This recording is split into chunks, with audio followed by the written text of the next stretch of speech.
จ้าซึ่งทำเวิร์กบริษัท PC วันนี้ข้าพเจ้าจะมานำพาเกตอุปหัด PC วิชาแสงสว่างเนาะไว้เกตต่อข้อ30ข้อ30ที่เขาให้มาเนาะเขาพูดว่า S 1 เท่ากับ 18หรือว่าระยะของแก้วขนาดของแก้วนั่น18เซนติและ S2 ขนาดของน้ำนั่น6เซนติจากเวลาแก้วหาน้ำเนาะจากเวลาแก้วหาน้ำแก้วเป็นอัตราการหักแสงนั่น3/2หรือ 1.5 และน้ำมันเท่ากับ4/3เอาไปเบิ้งทำความเข้าใจกับรูปเนาะรูปซึ่งที่เขาให้แม่เม็ดฟุ้นยุบไตจอกสมมตินี้เป็นจอกน้ำ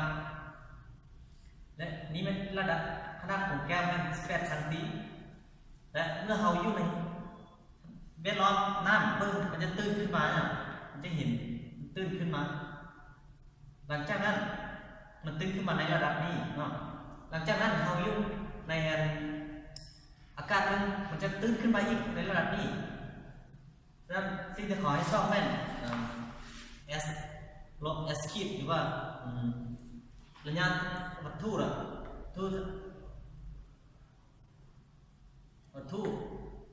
ทั้งสองระยะของทุนี่ลบให้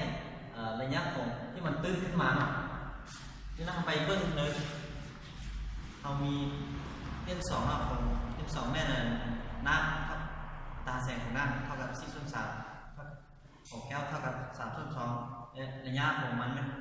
เท่ากับ18เซนติและซอ S 1 ขีด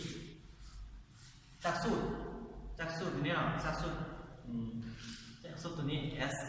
1 ขีดส่วน S 1 เท่ากับ M 2ส่วน M 1เขาสอนว่า S 1 ขีดเท่ากับ S 1คูณให้ M 2ส่วน M 1เอาแทนค่าเข้าไปเลยแทนค่าเข้าไปจะได้ S 1 เท่ากับ18 M 2 เท่า4/3และ M 1 เท่า3/2เอา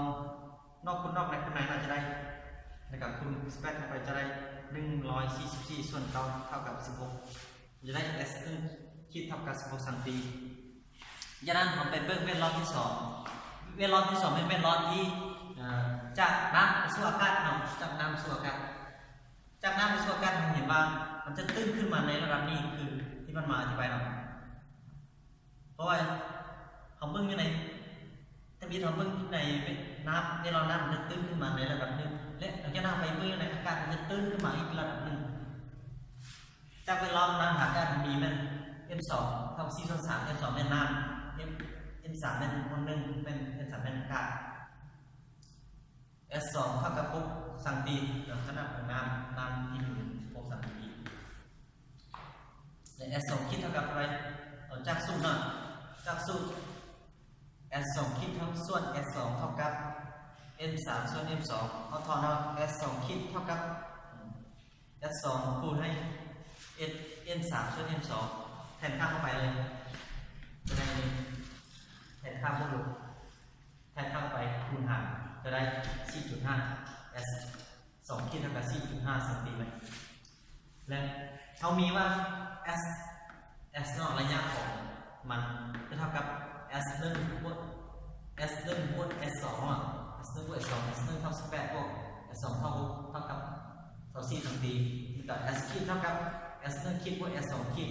ซึ่ง S 1 ขีดและ S 2 ขีดเราสมมาแล้วนะ16 บวก 4.5 เท่ากับ 3.5ฉะนั้นเราได้ S ลบ S ขีดเท่ากับ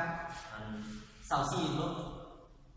2.5เท่ากับ 3.5 เซนติเนาะเวลาที่มันตื้นขึ้นมา